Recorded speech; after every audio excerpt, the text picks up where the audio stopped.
Hear from Maggie Lyons. Sorry, I just hit record. Okay. Hear from, most of you know Maggie Lyons. We're going to hear from her on Panhandle Affordable Housing Alliance in a few minutes. But before we do that, Carrie's going to help with just facilitating introductions for those of you that are on the call. So Carrie, I'll turn it over to you, and then we'll move over to Maggie. Okay, thanks, and welcome everybody to, what month are we in? June? I know already. Oh my goodness.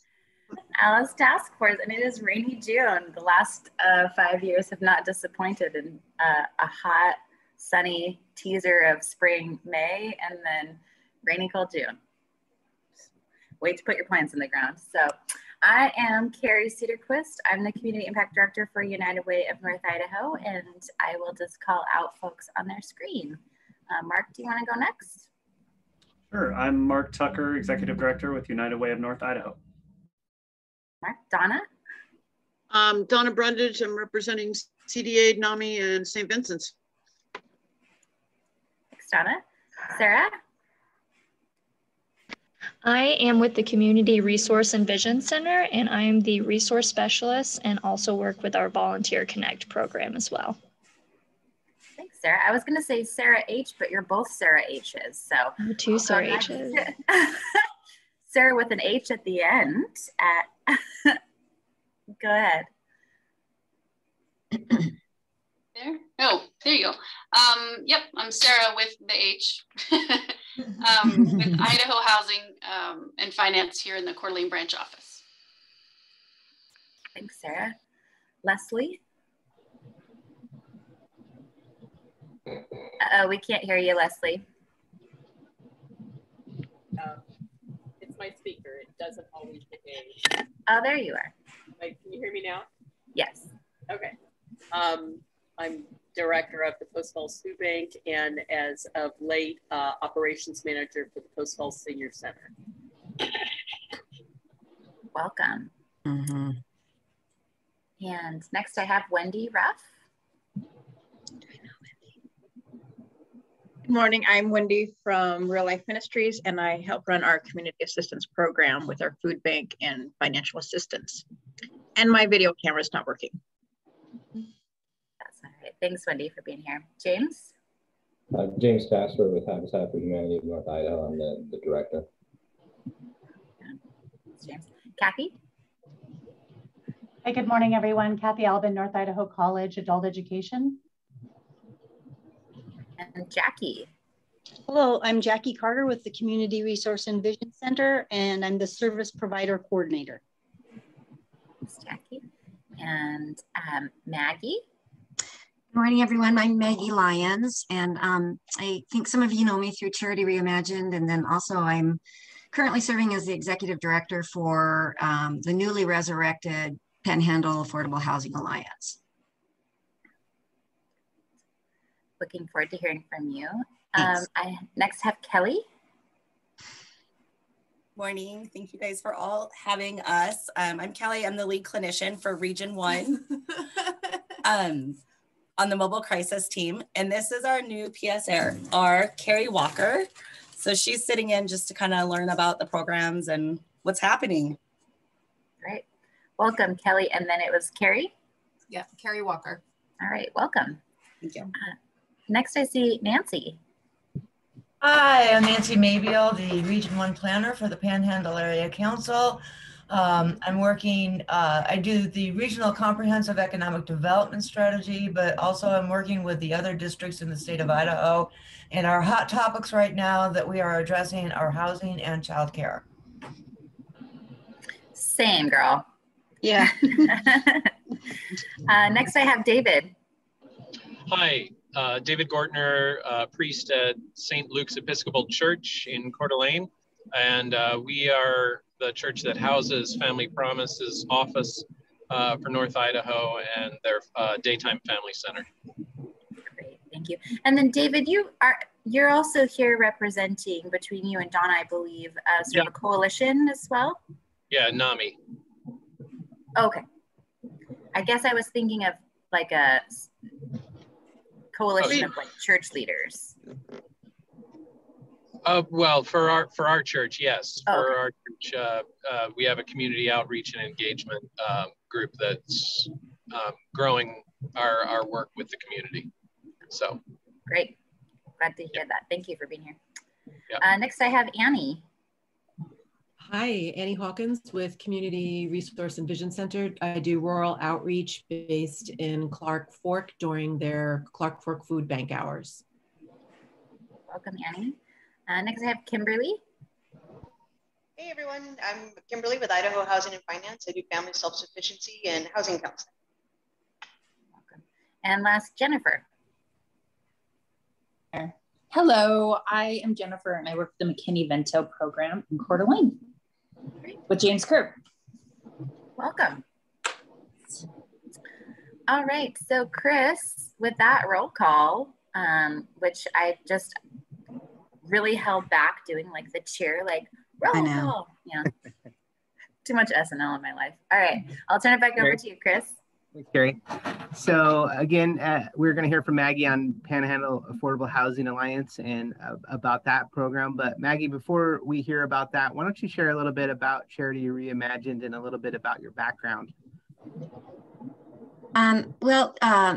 My background professionally, what I do to pay the bills is I'm a forensic accountant and I have a consulting practice and I work mostly for attorneys in the courts. People say, what do you do for a living? And I say, I help people resolve their fights over money. And there are a lot of fights over money. So that's what I do to pay the bills. But what I'm really passionate about is Charity Reimagined. And a lot of Charity Reimagined's principles have been incorporated into PAHA, which is the Panhandle Affordable Housing Alliance. But it's to help really well-intentioned individuals who want to help but really don't understand poverty to learn how better to deploy resources. And all of you on this phone call or in this view meeting, you understand it because you work with the poor. But so many people don't, and we're not a poverty-informed community. And so that really is Charity Reimagined's effort, is to help inform us, to train and educate, to deploy some data tracking amongst all of us here in Kootenai County so that we can be getting real-time data and understanding of who's getting what resources and what resources we might not have as a community to better serve people with needs. And so Charity Reimagined launched really at about the same time that I was asked to come on to the North Idaho Housing Coalition to help them try and survive. And I wasn't quite sure about that juxtaposition, but I felt like it was important. One of the things Charity Reimagined has done in the last couple of years, and you might have seen some of this, some of you are partners in this effort, is that we helped the press redesign its 33-year entrenched one-way program through Christmas for All. And we are seeing some lives substantially change as a result of redirecting how those resources are being used. So it's quite encouraging. Yeah, so that's a little bit about me. And Chris, I can't. Sorry. Thanks for that, Maggie. So if you want to just jump in on your presentation, that would be great. So do I have the screen? You could have presenting. Yeah, you could. So I just hit share screen, right? Yep. Okay. Let me know if you have any problems. Yeah. So everybody will bear with me, right, on the technology side of things. You got a great start so far. Do I? Oh, yeah, no, we can see you it. just jinxed it, Mark. So. You're such a pro.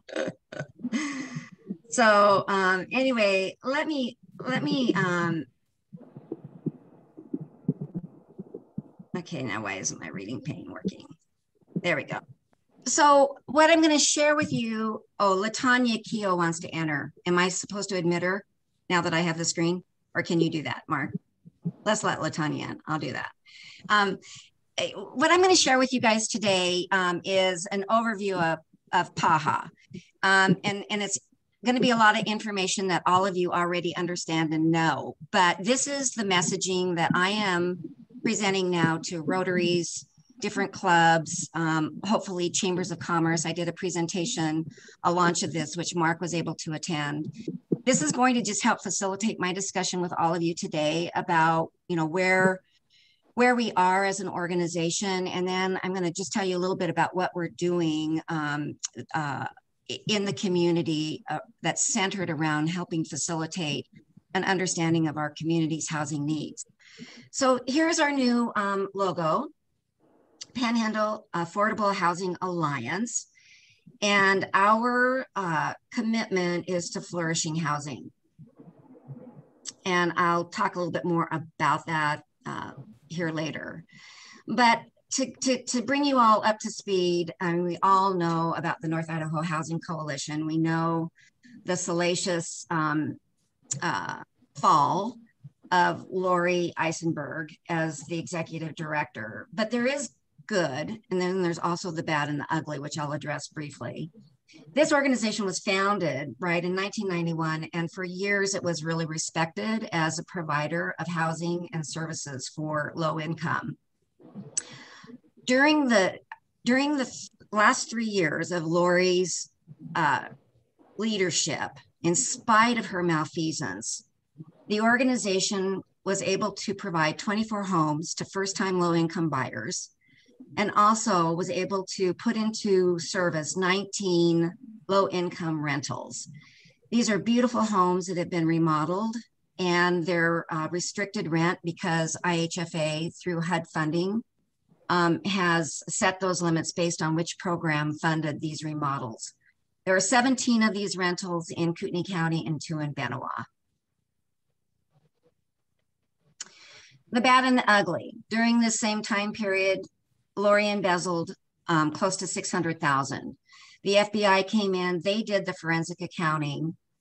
Also in February, so about the time that Lori was fired from the coalition, of course, Larry's death occurred, and that was tragic, especially after we found out when the autopsy came back that it was not an accidental death.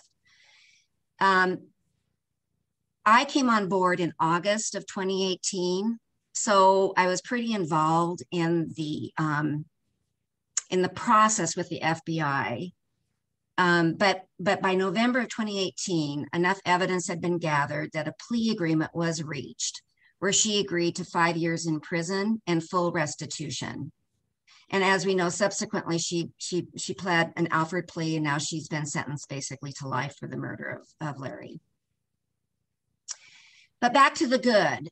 In my work, because I do embezzlement work professionally, I do forensic accounting, rarely are funds ever recovered.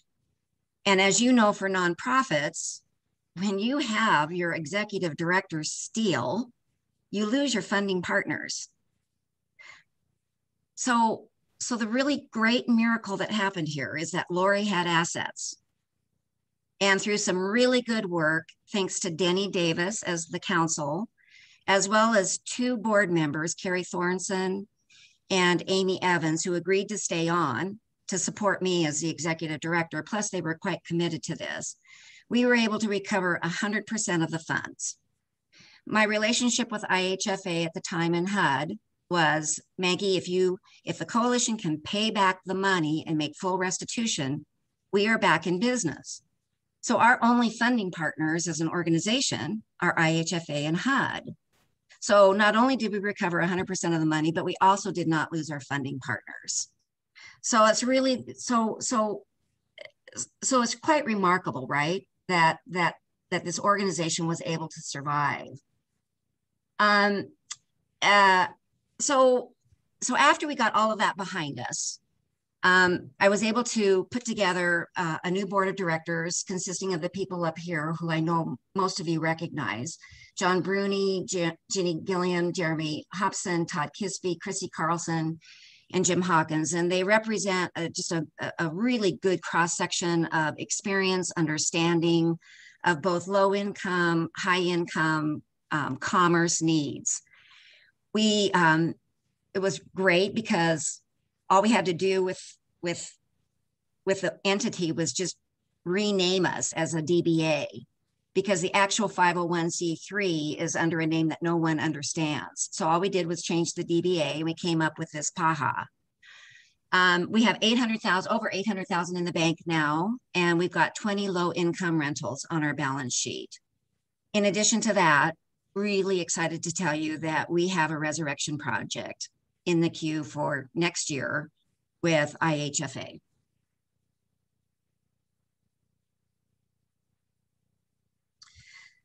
So as I've learned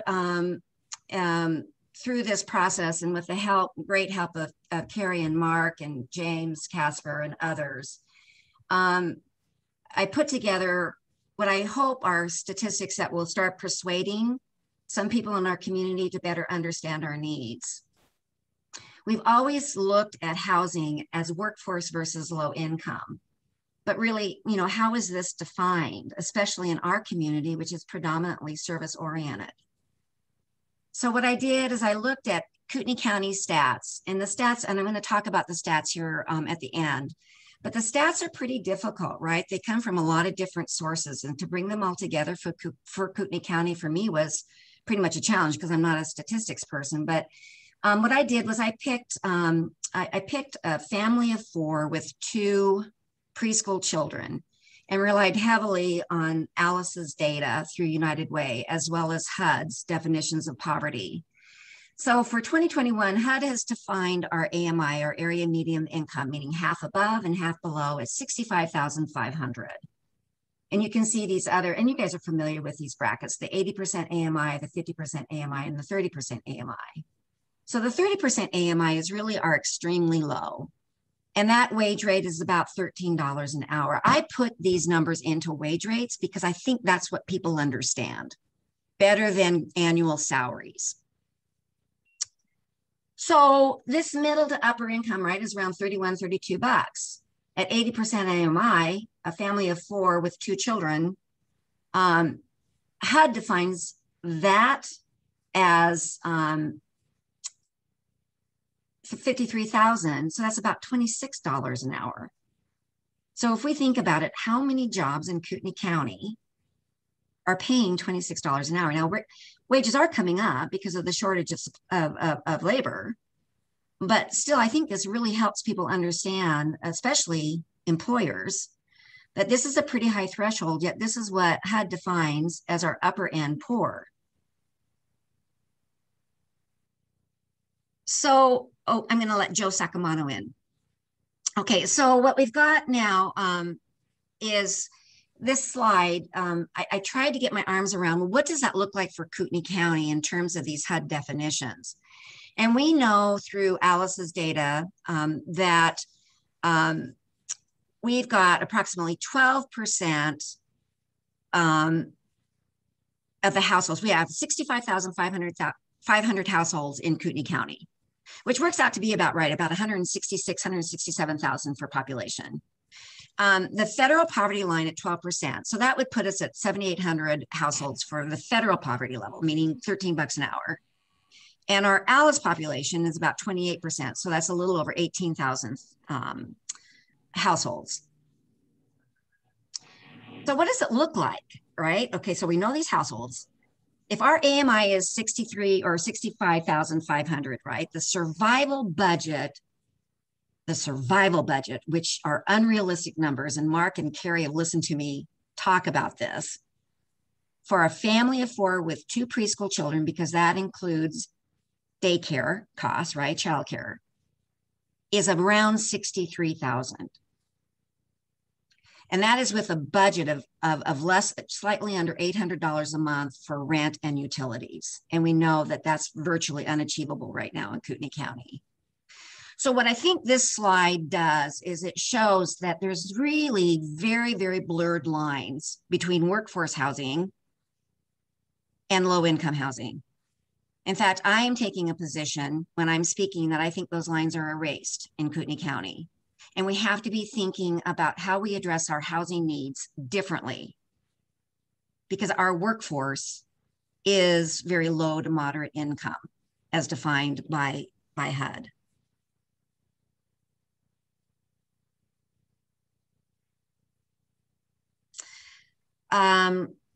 So so as we're working through, I put this slide together because it's like there's really nowhere in this community, and I'm so excited to tell you at the end of this, the progress that we've made on this particular issue. How do we know how many houses we need for the various income groups, right? So really what I think we've got is we've got 3 basic income groups. We've got our high income, so like the doctors that can't relocate here to work for Kootenai Health because they can't find homes. We've got our middle working, which are going to be around, 35, 40,000 up to about 70, 80,000. And then we've got our federal poverty level, which are extremely poor. There is nowhere in this community right now, and I think that's going to change here soon, where we know the number of units we have available for these different income groups, how many are in the queue to be built, what our projected growth is over the next 1 to 5 years, and what do we need to build to catch up. So what I did with the information that I could find is I said, okay, well, let's just look at the very low income, because I've got better data on the really, really extremely low income. And I know through the National Low Income Housing Coalition that we've got about 2,200 units available. So I assume that this would include like the 20 rentals that PAHA owns, right? For households at the federal poverty level, I really struggled with this, but I used what we knew from the ALICE data at a little over 7,800. So right now today, my best guess is that we're short 5,700 units for just the extremely low. So how are we building to that, right? How many units does James have coming on board? How many units will PAHA have coming on board? How many will Prescott's and other low-income housing developers? That's what we're going to get to the bottom of, but we need to do that same analysis for each of our income groups. So this is just another recap generally, except I think what's profoundly valuable in this, and this came through a contact that I'm grateful to carry for a group in Boise, but it's looking at housing costs from a different perspective in terms of how burdened are you? Because again, we basically say it's affordable housing if it's about 30% of your budget. The cost is about 30%. So what this chart does is show you for our really, really poor, 91% are paying at least up to 50% of their income for housing, and 81% are paying more than 50% of their housing. And as you would expect, as you get to the 80% AMI, so the higher tier poor defined by HUD, the extremely cost burden is not as severe for Kootenai County. But I really thought that this was very tangible for people to try and understand in terms of, so that shows you on the ALICE budget, right? For the bare bones family of 4 with 2 children, that they are falling, that number is not 30% of what they make.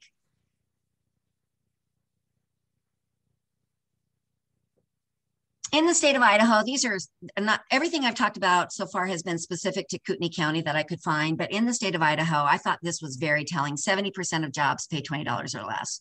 I suspect that has changed just given our labor shortage, because we know here in Kootenai County right now, basically starting wages are around $15 for unskilled labor like at Super One and other places. The average renter wage right now in Idaho is our federal poverty level, $13 an hour.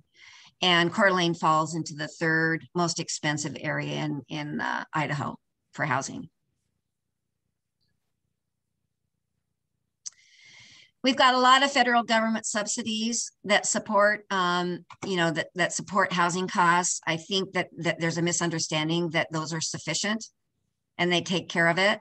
And honestly, who would have expected the tsunami from COVID that would bring the influx of people into our community? So I think it's an effort on our part to really educate employers and donors that the current availability of resources is insufficient. And as you know, a lot of people are in the donut, right? They make too much for help. They fall really short of helping people get out and stay out of poverty. And in fact, I'm here to say that I think a lot of these, the incentives are wrong. And that group out of Boise is it IBAN, Carrie, I think? I forget what that acronym stands for. Maybe all of you guys know about it. But yeah, it's the Idaho Asset Building Network. Asset Building, IABN, and they're working really on trying to change incentives. So they're working at the legislative level a lot. But in terms of flourishing housing, this is the passion that we've got with PAHA. And I love this quote by Richard Gilder, who has now passed away, but we really do so much harm unintentionally, often in how we try to help. The national statistic is that 83% of people born into generational poverty never leave it. And you all know this, you see this. And so what's frustrating, and I think all of you share this frustration, is that people think if we just put people in homes, that's the answer. So we just need to build homes, or we just need to find places to put them. Let's give them tents, they'll be fine. And it's just not true, especially for our generational poverty. Because there's a lot of resources and support services, which all of you provide to help that. So our goal, our goal with PAHA is that our structures, the houses that we build, just like what Habitat does, is that we will ask people to partner with us in that journey and walk alongside them with the resources and services that they need to succeed. That's our definition of flourishing housing. There's a real catch-22 with respect to that. And I think out of Boise, IHFA, I have a lot of conversations with them. And I think that there's a substantial amount of resources that will be directed to North Idaho here in the very near future.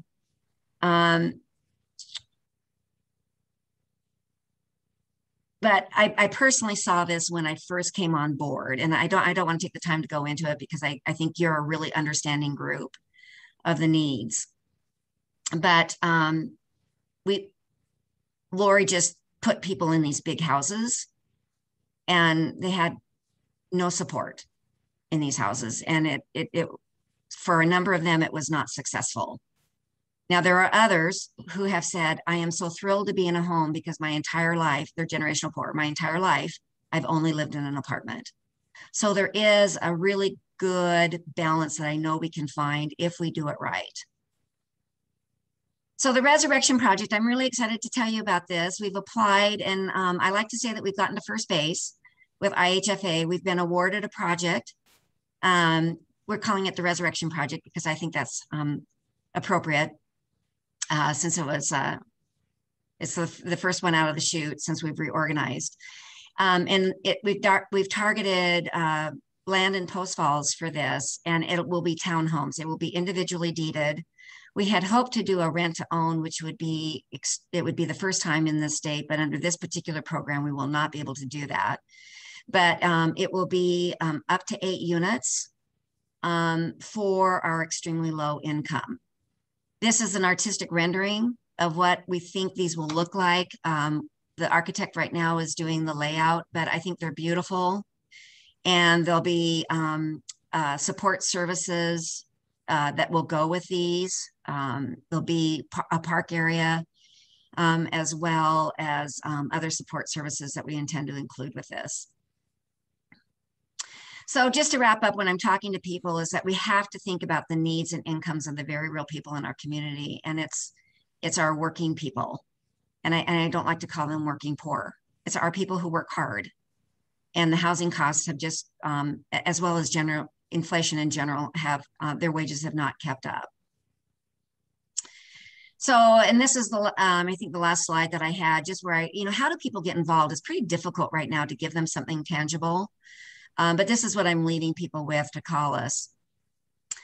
So what I want to tell you about now, and then I'll wrap up, but because of PAHA's resurrection, And because of what we know we need, and Ginny Gilliam, who is the executive director for Jobs Plus, I'll say Jobs Plus because we all recognize that here in Coeur d'Alene, to get our arms around, you know, quantities and affordability, so availability as well as affordability. We have been working now for about 2.5 months with the University of Idaho. And we have reached an agreement for the University of Idaho to do a housing availability and affordability study for Kootenai County and Shoshone County. At about the same time that this all came together, Kiki Miller launched really what she calls the region-wide effort, so that's Kootenai County, to coalesce a working committee as well as an advisory committee, right? And so everybody's familiar with that. And so it's really exciting because Kiki is very supportive and is helping coalesce the resources through that group, meaning really access to all the groups that need to be part of this. They are launching the very first set of interviews with the city planners, county planners, and city administrators on Monday with the University of Idaho. Those interviews will, and I've got all the nonprofits as a group for them to interview. So all of you guys are on that list. The University of Idaho will be coming here. They want to do these interviews in person. So if you can't join in person, they'll, you know, you can join by Zoom. But the interviews of we've got about 15 different groups in Coeur d'Alene that they will do interviews with. And those interviews will be concluded by the end of June. Then they will spend July, August, and September working on the secondary data. So our interviews are our first primary data, secondary data they'll put together. And I think the deliverable report will probably be due like the end of September, maybe early October. What this does is it will give us the blueprint with the numbers that we need so that then we can start talking about the solutions. Because what we do right now is all of us know intuitively what the problem is. But like I said, we can't identify the number of units that we need or what's in the queue. How many developers right now are building how many units? And what does that look like? And who are they designated for? So I think I'm so excited about the what I'll call the rudder that this U of I housing study will provide us as a community from which to start really working and strategizing collectively as to what the solutions look like. So that's us, that's PAHA. Questions for Maggie?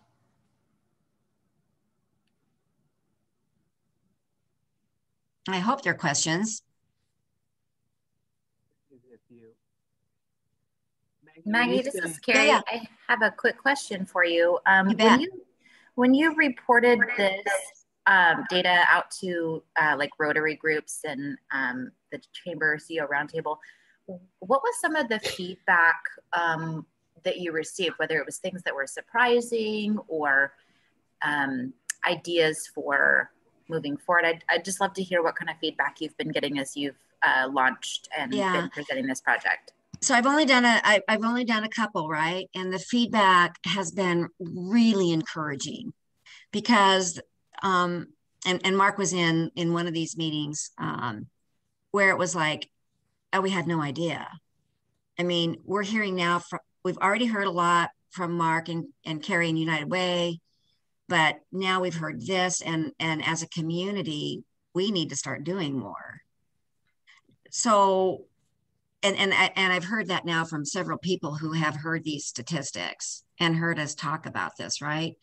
And so if that is actually really happening, which so far I think it is, once, and with the work that this regional partnership is doing, this regional housing partnership that kind of has all the, what I'll call the bigs, the very important people, you know, not that we aren't important, right? But I mean, we have so many decision makers who are not informed, right? And so once we get this out, this will be this rudder that I talked about for all of the different groups. There's no better group than all of you on this phone call to understand the needs of the poor, right? But But we're not just talking poor, we're talking working people who can't make ends meet. And yet the perception is by so many that, well, they're fine because they're working. And I think, you know, the COVID crisis that's happened in our community, the tsunami, has raised that awareness. And so the feedback that I've gotten from a couple of people who are developers, for them to say, oh gosh, really, you know, this is really remarkable, and we need to focus more on the reality of where we are as a community with the wages that people earn and affordability. So I think that if anything, this will keep us from saying, oh, let's just put people in tents. You know, that's the hope, right? And the needs are different. I mean, the needs for our federal poverty level group are different than the needs for our 80% AMI. We know that. And yet there is often, as you know, a one solution fits all approach. And it doesn't work. So it's been encouraging, Carrie. When you talked about these 8 units coming with support services, can you describe a little bit more what those support services look like, or what your vision is? Yeah, absolutely. There will be. I have to stay within IHFA's guidelines about reciprocity and what we can expect in return. But we're going to structure neighborhood gatherings. There's a picnic area. We're going to have a local association in this group where it's basically run by the tenants. They'll own that and we'll help facilitate it. It's not an HOA, right? Because they won't be owned individually, but it will look like that. So we can have them really actively participating, and we'll bring in facilitators for that to help them be able to get on their feet, if you will, on how to run it and what to do. There'll be a couple of, I think, really beautiful laundry facilities, as well as a washer and dryer in each unit. But that's also an opportunity for people to be able to aggregate there. So we're going to provide that.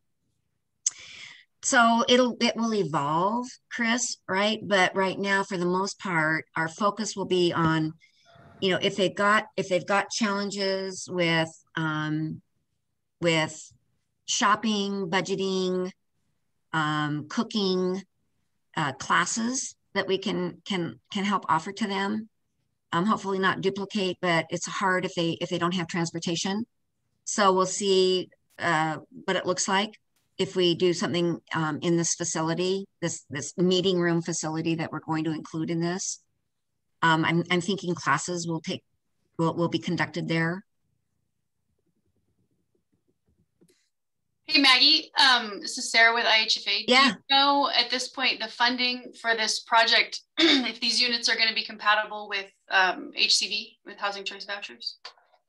Well, they will, absolutely. But these are HTF, Housing Trust Fund. Okay. Yeah. I mean, we have several Housing Trust Fund people who are on vouchers. Right. Yeah. Hi, Maggie. Thank you for your great presentation. Do you have any thoughts or comments or protective measures, or are you aware of any protective measures for tenants who are, or landlords who are no longer going to be accepting Section 8, and the tenants who are faced with new property owners who are going to be doubling the rent? Yeah. You know, for example, I have one client who her apartment was purchased. She has no lease. She's been living month to month. The new property owner is not accepting Section 8, and he's going to be substantially raising the rent. And this is a woman who was previously homeless 2 years ago, finally got her into an affordable unit. And now she's faced with this dilemma. Any thoughts or protective measures that you're aware of that can protect her? Well, thoughts are heartbreak, right? Because she's not alone. This is happening to so many in our community, right? Immediate solutions we don't have. We don't. So I'm not at liberty to talk about a couple of things that are in just the brainstorming stage right now, but we've got to find some temporary housing for people who are being displaced. We have to, and it is not going to be tents, right? So we have to do that until our inventory can catch up. And that's just going to take a while for that to happen. Yeah. This is Donna. I wanted to also, thank you for such great information. And I also wanted to echo, with both CD8 and St. Vincent's, what we're seeing is exactly that. We're seeing people that make, $19, $20 an hour in the service industry, or people that, are employed, but they're doing roommate situations. And by far, the greatest number of referrals and asking for assistance we're getting is not, we need money. It's, can you please just help us find something, because my landlord just raised my rent $300 a month. And I'm budgeted for, maybe a $200 a month raise in my rent. So, I think the University of Idaho study will be wonderful to be able to take credible statistics to the people that make the decisions. But we need to really, that topic needs to be discussed. It does. And I know that you can't mention rent caps or anything like that, or people will lose their minds. But that's the biggest issue that we're seeing with our referrals. Like, the homeless numbers are way down, which is great news. It's the people that can't even qualify for Section 8 or assisted housing because they make too much money, but not enough to afford the rents here. Right now. Right. Thank you, Maggie. Yeah, thank you. Thank you all for the opportunity and for what you do, right? I mean, do you wish that you could just very succinctly be able to explain to people what you do, and you can't because it's so complicated and everybody is so unique. So the various organizations that you guys all represent do wonderful work in our community. Grateful for it. Thank you. If I may, I'd like to thank you also. It's a pleasure to finally actually meet you, because Wally and I have talked about you for many years now. But I just want everybody to know that as part of our comprehensive economic development strategy, we do have housing in there, and to actually work on holding a summit to look at opportunities and needs and solutions. We're partnering with the Clearwater Economic Development Association. We do have funds from USDA Rural Development to work on broadband activities, which that's completed, then housing, and then community vitality. So we're rolling into the housing right now. So I would definitely like to keep this conversation open, because we're in the brainstorming stages on this housing summit. First of all, who are we? What's the purpose? What are we going to do? What do we want to achieve? And this it's not just a Kootenai County thing. It is, I serve the whole region, Benoit, Bonner, Boundary, Kootenai, and Shoshone. So it'll serve all 5 counties and essentially all 10 counties. So we're looking at piggybacking, like CETA would have it one day, and we would have our CETA, Clearwater Economic Development Association, our sister organization in Lewiston. So it's not just a county issue or a regional issue. It's actually a statewide issue, which is why I had mentioned we're working with all of the economic development districts in the state of Idaho on this. So thank you. I'd like to also learn more about how I can more participate and be helpful. I can put my contact information in the chat box if you'd like. And yeah, that'd be great. Give me a holler, because I'd love to be able to, even if I can't, I'd like to help. Fabulous. Nancy, are you guys part of Kiki's working group or advisory group? just joined. You are not? I just joined. Oh, yeah, you absolutely should be on that, right? I haven't been. I just found out about it. I didn't know that that was going on. And so, you know, that's another way for me to kind of pop in here and say, hey, if there's any other housing, even childcare, whatever going on, I would really like to be involved in some way or another, even if I'm a fly on the wall. Because I don't want to reinvent the wheel. I don't want to do something that somebody else is doing, but what I would like to do is bring everybody together so we're all working on this together. I'm a team person. David, did you have a question? Yeah, sorry, I had to pop out and pop back in, so I may have missed this, but Maggie or Nancy or others, having worked with affordable housing efforts in Northern Virginia and the DC area and the East Bay in California previously before I moved here, one of the questions that came up was how, what are policies in place regarding new housing developments and an apportionment of those new housing developments for the old term workforce housing, or you know, affordable units graded, you know, in the new construction? Yeah, I think that's under consideration, right? I mean, each municipality has its own, you know, its own set of rules. And you know, James, maybe you can talk to this a little bit more, somebody else, but I know at the advisory group level with this regional partnership that has come up and been discussed. And I think it will probably be part of the U of I analysis, although the goal of this is not to provide solutions, it's more to provide the rudder, right?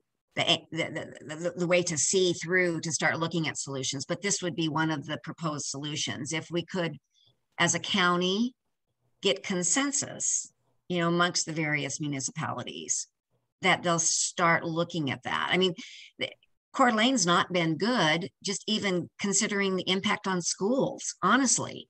You know, they've approved developments without any consideration in bringing in School District 71. So, you know, and it's not, I mean, it's easy to become siloed, as we know, right? And so I think what is happening is the silver lining in this mess is that we've recognized, and there's effort now to say everybody can have their own control, but don't silo anymore. We need to be working together, and we need to come up with some common approaches to solutions. So is this coming up to the city council level in places like Coeur d'Alene and Post Falls, in terms of recognizing the need to kind of... Maybe I can jump in, Maggie, if that's all right. Yeah, please do. If you're not aware, in the state of Idaho, it is against the current constitutional structure to have requirements like a certain number of units in a development made for affordability. We went to the Idaho State Supreme Court from a developer. I'm pretty sure it was in, which one was it? It was one of the Caldwell, maybe I forget, and the developer and the location is important. The city had a requirement, and if you didn't do it, they charged you a fee. So it was theoretically you would raise money and then build, you know, somewhere else, or use the dollars to do affordability. Anyway, anything that is considered a penalty is considered unconstitutional as it currently stands in the state of Idaho. So you can try and do incentives, maybe tax incentives or otherwise, but in terms of actually requiring it, it's not something that's available right now until some significant change at the state level.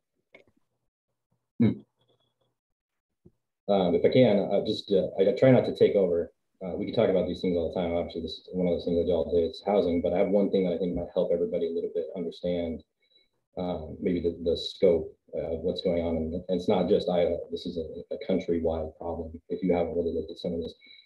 Mark or whoever, you want to give me just the screen control for a second? Yeah, let me stop sharing. There you go. One thing that I just saw recently that I thought was extremely illustrative. So this is a chart of new housing starts. So basically keep track of all the permits pulled and new construction statistics. And this is in hundreds of thousands. So this equates to 1.2 million, 1.6 million, 2 million units that are built in a given year. And you can see fluctuates. These gray bars are recessionary times. And so it drops recession, picks back up. But you see most of the time it's up here in this 1.6 to 2 million range, except for recession.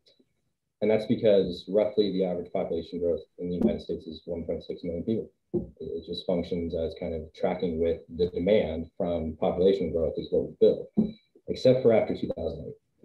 The population kept growing, but housing development fell off a cliff in a way that it never had before, with a much longer road to recovery. So when you're down here only building 400,000 homes, when you normally were building 1.6 million or 2 million, this area here, this recent area, equates to maybe like a 9 or 10 million unit gap of what we would have normally had built. And so it's not just a local supply and demand problem in terms of like people coming here because it's a nice area, they want to retire here, or maybe they can bring their remote work here. The real problem is the entire country is behind on supply for housing based on the population growth. And so that's really the thing. And it's tough because what the scope of that, and that's kind of what Maggie's getting to, is like how many units do you need to build? It's hard to say where that shortage is distributed entirely in the country, but the point is it's far behind where it should be. That's right. Well, and add to that the shutdown of materials, right? I mean, you talk to the timber people and they say, you know, the supply of resin completely dried up, right? And it just takes a while for the factories to restart. So that's just one example. I mean, we know that lumber is just an out of sight cost right now. I don't know, James, if you think this, but I believe that, you know, the cost of housing is largely labor, right? And that's not going to go away for a couple of years, probably. But I do think the materials costs are going to probably even out in about another year, once especially Canada gets back to producing and we start getting these factories back online. The problem with that, you know, hole that happened after 2008 is the entire market adjusted to a lower level of production and demand. And so you had, you know, mills and production factories that all shut down because you were like, you know, a third of the demand, and that's stayed that way for a significant amount of time. So the other problem is you have entire portions of that just don't have the same capability. Now they have to add multiple new facilities and new locations or try and reopen old locations or whatever. So the amount that has to happen in terms of their retooling to try and get back to what is now really increased demand, it's just tough because they have spent the last decade dealing with much lower volumes and having to figure out how to, you know, trim their businesses in order to make that function when the demand was much lower in terms of all this construction activity.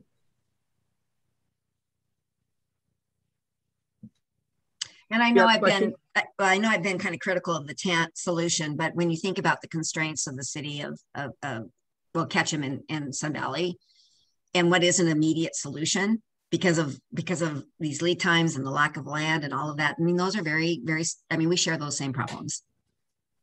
So I just can't believe that there isn't a better solution than TANTs. Right? What does that look like for us? I don't know, but we've got to find land and we need to find structures. I think Wendy has a question, and then we can wrap up. Not a question. I just comments about, you know, people struggling to find rentals and stuff, and so I made a resource list. It just is a basic on one paper. It has a lot of the local rental agencies and online resources, just so people who are looking for rentals, it kind of has everything on it on one sheet to help them in their search. So not necessarily that it makes magically rentals appear, but it makes it easier if they're trying to know where to even start the process and stuff and where to look. So if anybody's interested in that, I can email that out to the group. If you want to send it to me, if you want to send it to me, Wendy, I'll include it with notes. And Maggie, if you don't mind sharing your slide deck, I'd love to shoot that out to this crew as well. Great, you bet. I'll send it to you. Awesome, thank you. Fantastic stuff, and it's a conversation that, you know, has motion and movement, and, you know, it starts with this group, and I love the the conversation and the fact that, hey, let's try to, all these siloed conversations happening, let's try to get these conversations coordinated and have, you know, conversations that, you know, that we're having that can to yield to better results with continued efforts. We are coming up at the 10 o'clock hour. Sorry, we went a little bit long. Normally have a chance to share resources and other comments from each of the agencies. So my ask would be is if you've got something that you'd like to share with this group or would be good for the Helps Bulletin, please send that my way. And speaking of Helps Bulletin, there will be a new Helps Bulletin coming out this week. So my ask to all of you is that you share it with your network and ask your network to share that, because, you know, getting the resources out to the community is so important, and we all need your help in doing that. So again, Maggie, so much appreciate the time. The information was so great. I appreciate all of you and your investment in our community. Mark, any final thoughts? No, just thank you all for your input. And yeah, I just echo the Helps Bulletin is a great way to get resources and information out to the community. It is. Okay. Well, with that, we are, I think, at 10 o'clock. So have a great rest of your week and look forward to future conversations. Thank you. Bye. Thank you, everybody.